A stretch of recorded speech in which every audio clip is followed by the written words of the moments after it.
ಸುಳ್ದನಹಳ್ಳಿಯ ಅಕ್ಕ ತಂಗಿಯರೇ, ವಿಶೇಷವಾಗಿ ಇವತ್ತು ನನಗೆ ಆಯಸ್ಸು, ಆರೋಗ್ಯ, ಐಶ್ವರ್ಯ ಇನ್ನ 10 ಪಟ್ಟು ಜಾಸ್ತಿ ಮಾಡಿರುವಂತ ನಮ್ಮ ಅಕ್ಕ ತಂಗಿಯರೇ, ಏನಿವತ್ತು ಈ ರಕ್ಷಣಾ ಬಂಧನ ರಾಖಿ ಕಟ್ಟಿನ ಮುಖೇನ ನನ್ನ ಆರೋಗ್ಯ, ಐಶ್ವರ್ಯ, ಆಯಸ್ಸು, ಅಧಿಕಾರ ಕೂಡ ಗಟ್ಟಿ ಮಾಡುವ ಮುಖೇನ ಇವತ್ತು ನನಗೆ ಆಶೀರ್ವಾದ ಮಾಡಿದಿರಿ. ಈ ಋಣ ಬರೀ 5 ವರ್ಷಕ್ಕೆ ಸೀಮಿತ ಆಗಬಾರ್ದು.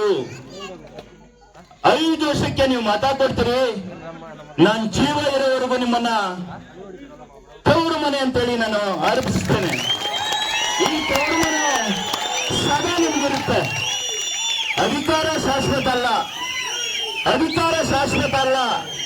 ಈ ಪ್ರೀತಿ ವಿಶ್ವಾಸ ನಾನು ಸಾಯೋವರೆಗೂ ಉಳಿಸ್ಕೊಂತೇನೆ ಅಂತೇಳಿ ಈ ಎಲ್ಲರೂ ಮುಂದೆ ನಾನು ಹಂಚ್ಕೊಂತೇನೆ.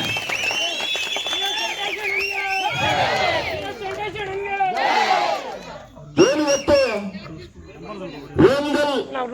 ಕುರ್ಗಲ್ ಪಟ್ಟಣ ಪಂಚಾಯತಿಯ ಅಭ್ಯರ್ಥಿಗಳ ಪ್ರಚಾರದ ನಾಯಕತ್ವ ವಹಿಸಿ ಪ್ರತಿ ಹಳ್ಳಿಲಿ ಅವ್ರದ್ದೇ ಆದಂತ ಶಕ್ತಿ ಇಟ್ಟು, ಅವ್ರದ್ದೇ ಆದಂತ ಅಭಿವೃದ್ಧಿ ಕೊಟ್ಟು, ಜೋಡೆತ್ತಿನ ತರ ಹಳ್ಳಿಲಿ ನಾವು ಸೋತಿರ್ಬೋದು.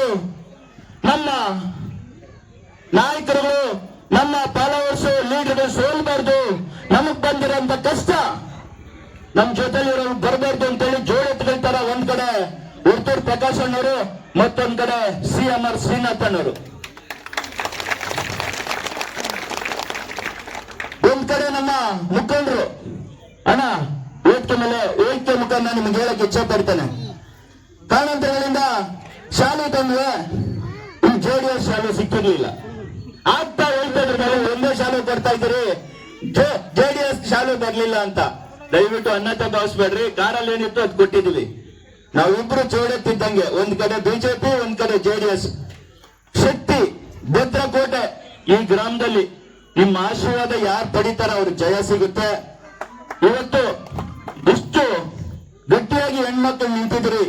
ಒಂದ್ ಕಡೆ ಯುವಕರು, ವಿಶೇಷವಾಗಿ ಯುವಕರು, ನಿಮಗೆಲ್ಲ ಮೊದಲನೇ ಸಾಲಿನಲ್ಲಿ ಕುಂತಿರುವಂತೆಲ್ಲ ನಮ್ಮ ಊರಿನ ಹಿರಿಯರು ಗಟ್ಟಿಯಾಗಿ ನಿಂತಿದ್ದಾರೆ. ಅವರು ಗಟ್ಟಿಯಾಗಿ ಕಳೆದ 5-6 ದಿವಸದಿಂದ ಅವ್ರಿಗೆ ಬಂತಿರೋಂಥ ಒತ್ತಡ, ಅವ್ರಿಗೆ ಬಂತಿರೋಂಥ ನೋವು, ಅವ್ರಿಗೆ ಬಂದಿರೋಂಥ ದುಃಖ ನಾನು ಹತ್ತಿರಿಂದ ನೋಡ್ತಾ ಇದ್ದೀನಿ. ಬಹುಶಃ 20 ವರ್ಷದಿಂದ ಯಾವತ್ತೂ ಆ ನೋವು ತಿಂದಿರಲ್ಲ ನಮ್ಮ ಮುಖಂಡರುಗಳು. ಭರವಸೆ ಕೊಟ್ಟು ಅಭಿವೃದ್ಧಿ ಬೇಕು, ನಿಮ್ಗೆ ಊರಿಗೆ ಬಂದು ಗೆಲ್ಸ್ತೀನಿ, ಇನ್ನಂತ ಅಭಿವೃದ್ಧಿ ಕೆಲಸ ಮಾಡಬೇಕು ಅಂತೇಳಿ ಭರವಸೆ ಕೊಟ್ಟರು, ಪ್ರಮಾಣ ಮಾಡಿದ್ರು. ತಾವಂದ್ರೆ ಒಂದ್ ಕಡೆ ಅವ್ರೆ